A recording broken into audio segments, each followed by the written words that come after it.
বড় ভাই বেড়া দেওয়া গেলে সমস্যা কি বেড়া কি দেখি বড় ভাই আমি হেরাতে বড় হচ্ছি এবং যা শিখতেছি সবার কাছ থেকে আমি বড় যেটা বড় ভাই না এটা গরম না বড় ভাই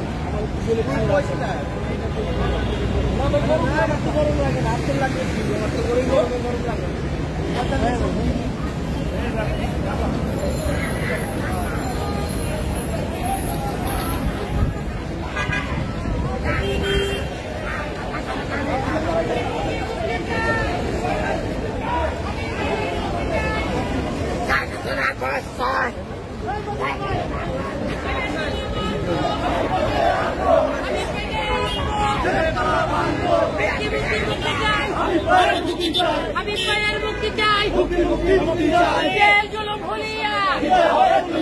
নিতে হবে দুলিয়া মুক্তি মুক্তি মুক্তি চাই মুক্তি চাই মুক্তি চাই মুক্তি মুক্তি মুক্তি চাই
কিভাবে এরকম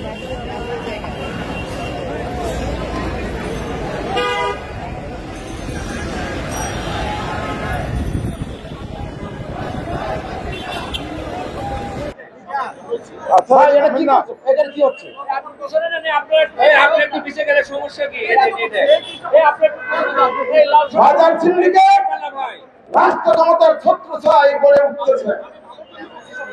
আজকে বাংলাদেশের রাজনৈতিক ক্ষমতার থেকে আমলাদের ক্ষমতা বেশি হয়ে গেছে। এমনকি গোয়েন্দা সংস্থা ঠিক করে দেয় বাংলাদেশের রাজনীতি কি হবে, কে এমপি হবে, কে মন্ত্রী হবে। গোটা দেশের এই দুরবস্থার মধ্যে আমরা রয়েছি। বাংলাদেশে আজকে আমলাদের ক্ষমতা রাজনৈতিক ক্ষমতার থেকে বেশি হয়ে গেছে। আমলাদের সামনে অবৈধ প্রধানমন্ত্রীর চাকরি করে বলতে হয় আপনারা এমন প্রজেক্ট আর করেন না যাতে শুধু কমিশন খাওয়ার জন্য কমিশন খাওয়ার জন্য আপনারা প্রজেক্ট করেন না। অবৈধ প্রধানমন্ত্রীকে অনুমতি করতে হয়। গোটা দেশের চিত্র, দুরবস্থার চিত্র। যেভাবে দেশের টাকা লুট করা হচ্ছে, যেভাবে দেশের টাকা পাচার করা হচ্ছে, দেশের অবস্থা 72-75 থেকে খারাপ অবস্থায় যেত। কেন যাচ্ছে না? শক্তিশালী গ্রামের অর্থনীতি। ওই গ্রাম এমন কোন গ্রাম নেই শতাধিক মানুষ বিদেশে থাকে না। তারা প্রতিনিয়ত আমাদের দেশে বিদেশি ডলার পাঠাচ্ছে।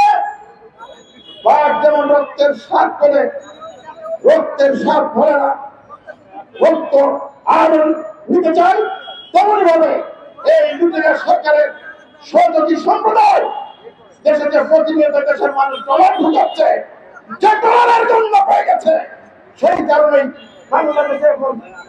বাংলাদেশে ডলার পাচার, অর্থ পাচার একটি প্রধান বিষয় হয়ে দাঁড়িয়েছে। শুধুমাত্র গত বছরে বাংলাদেশ থেকে যে টাকা পাচার হয়েছে বিদেশে, এই আপনারা এখানে কি করছেন? হচ্ছে এই শুধু অর্থ পাচার কি রোধ করা যায়? বাংলাদেশ 20 বছরের মধ্যে পারমাণবিক শক্তির অধিকারী হওয়ার ক্ষমতা রাখে। বন্ধুরা আমার, আজকে আমাদের মানুষকে দায়িত্ব হবে এই চোর টাকার টোটেলের বিরুদ্ধে, ব্যাংক টাকার বিরুদ্ধে। আজকে দেখেন এদেশের সব থেকে যে বড় ব্যাংক টাকা ওই দরবেশ প্রধানমন্ত্রীর দপ্তরে বসে এক সামন্তলাল সেনের মধ্যে চমক সৃষ্টি করে এই সমস্ত লুটপাট আড়াল করা যাবে না। জনগণকে ধোঁকা দেওয়া যাবে না। জনগণ জাগবে। এই জাগরণে এবার জাগরণ হবে ডাকাতদের বিরুদ্ধে, টাকা পাচারকারীদের বিরুদ্ধে। এবার জাগরণ হবে দুর্নীতিবাজদের বিরুদ্ধে, ব্যাংক লুটেরাদের বিরুদ্ধে। সেই জাগরণের অপেক্ষা জাতি অপেক্ষা করছে। যে কোনো সময় এই জাগরণের বিস্ফোরণ আসবে, সেই প্রত্যাশা রেখে আমার কথা শেষ করছি। এবার আপনাদের সামনে বক্তব্য রাখবেন গণতন্ত্র মঞ্চের অন্যতম নেতা, রাষ্ট্র সংস্কার আন্দোলনের প্রধান সমন্বয়কারী অ্যাডভোকেট হাসনাত কাইয়ুম। অ্যাডভোকেট হাসনাত কাইয়ুম আপনাদের সামনে তার বক্তব্য উপস্থাপন করছেন।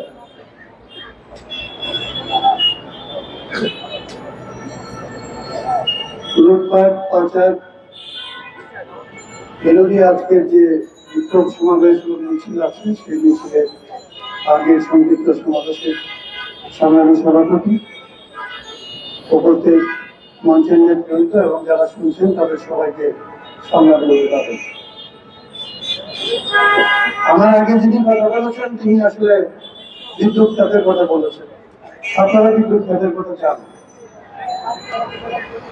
কেবলমাত্র ধরেন এই যে লুটপাটের কথা বলেছে আজকের প্রথম আলো অনুযায়ী, সেইখানে 26,000 কোটি টাকা যায় হচ্ছে প্রতি বছর তাদের হিসাবে, আপনার ক্যাপাসিটি চার্জ হিসাবে।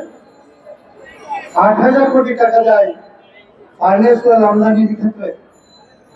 বর্তমান বিশ্ববাজারে যে দাম আছে তার থেকে প্রতি লিটারে 18 টাকা বা 17 টাকা বেশি দাম দেওয়া হয়, সেইভাবে 8,000 কোটি টাকা। তার মানে আইনি ভাবে, আইনসঙ্গত ভাবে, বৈধভাবে আইনকে ব্যবহার করে, আইনের মাধ্যমে তারা যে আসলে ইমিউনিটি নিয়েছে, বিদ্যুৎ খাতে কিংবা জ্বালানি খাতে যেই টাকা খরচ করা হবে সেটা যে কোনো কষ্ট করে যাবে না। এই